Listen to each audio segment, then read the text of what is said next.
শীতকালে স্নান করা নিয়ে বড়লোকের মায়েরা যা করে।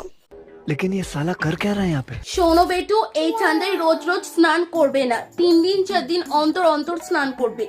আর যখন স্নান করবে গিজারটা অন করে নেবে, ঠান্ডা জলে কিন্তু স্নান করবে না বেটু। বাদ মম, আমার তো গরম জলে স্নান করতে ভালোই লাগে না। No baby, try to understand, বোঝার চেষ্টা করো। তুমি আমার অনেক আদরের বাচ্চা, তোমাকে আমি ছোটবেলা থেকে অনেক টেক কেয়ার করে বড় করছি। সোকল বাচ্চাদের মতন হামাগুড়ি দিয়ে তুমি বড় হওনি। সো যখন চান করবে গিজারটা অন করেই চান করবে, তোমার এমনিতেই ঠান্ডা লাগার ধাত। ওকে, আমায় যেন বারবার একটা কথা না বলতে হয়। আমার পুচকে বেবিকে আমি বকতে চাই না, আমি সোনা বেবি। তুমি আমায় এত ভালোবাসো। Love you mom, love you so much, love you mom, love you. আমার টোনা মম, আমার টোনা মম, টোনা মম, টোনা মম।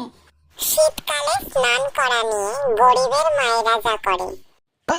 सबर करो, बोला धक्का बुक्की नहीं करने का। তখন থেকে কি গুসুগুনির মতন দাঁড়িয়ে আছিস? চানটা করতে যাবি তো? আর 4 দিন হলো চান করিস না। দেখে যাবো তোর মতন আর কি আছে। পাশের বাড়ির বুলটি মেয়েটা কত ভালো, রোজ রোজ চান করে এই ঠান্ডায়।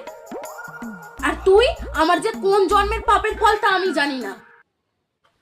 আমি টান তোতে দাঁড়তি, তুমি তো দলমদার তোলে দাও না মা। এই ঝাড়ুটা কোথায় গেল রে? আগা পাঁচতলে দিলে না শরীর এমনি গরম হয়ে যাবে, তখন আর গরম জল টরম জলের দরকার হবে না।